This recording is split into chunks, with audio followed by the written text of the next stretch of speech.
In the early days, when I first started releasing my music, I felt like releasing through a label was the only right way to do things. These days, I don't think it's worth it anymore, except for one specific scenario, which I'll tell you about at the end.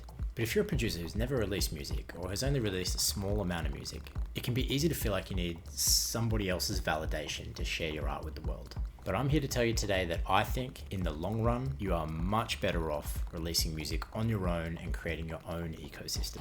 And here's 3 reasons why. Number 1 is you don't need anybody else's permission to share your art with the world. This one reminds me of a good bit of advice that I read in Rick Rubin's book, The Creative Act. And that advice is something along the lines of, the whole point of finishing your art is so that you can start and make more art.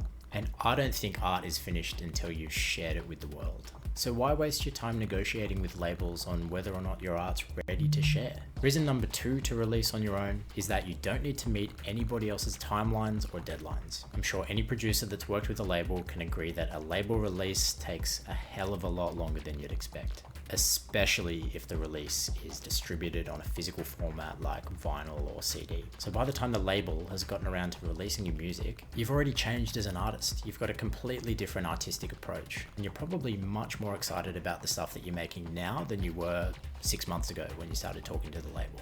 So why wait for a label? The internet lets you share your art in minutes. And reason number 3 to release alone is that you have complete ownership and creative control over the rights to your music and how to promote it. And this is the biggest one for me. When you do things yourself, you can get as creative as you want with promoting yourself, and you can do it as frequently as you want as well. And you reap all the benefits of your work as well.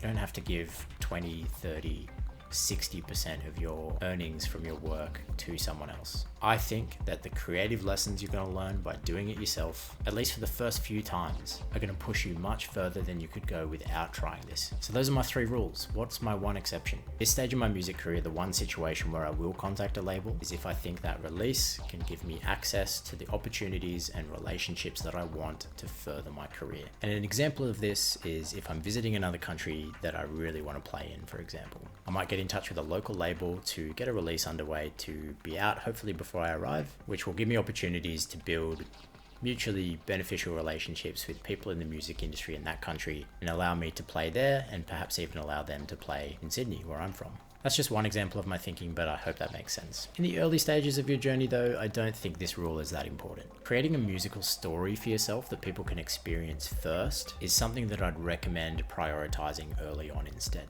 And the relationships you'll find will come naturally as a result of that afterwards. Hope you found something insightful here. If you did, subscribe to the channel or leave a comment and let me know what you think. Every single week I've got a video just like this, as well as things like Ableton advice and production tips, for example. And if you want to support what I'm doing here, you can download some of my Ableton tools or sample packs in the link in the description below. Thanks so much for watching and stay creative.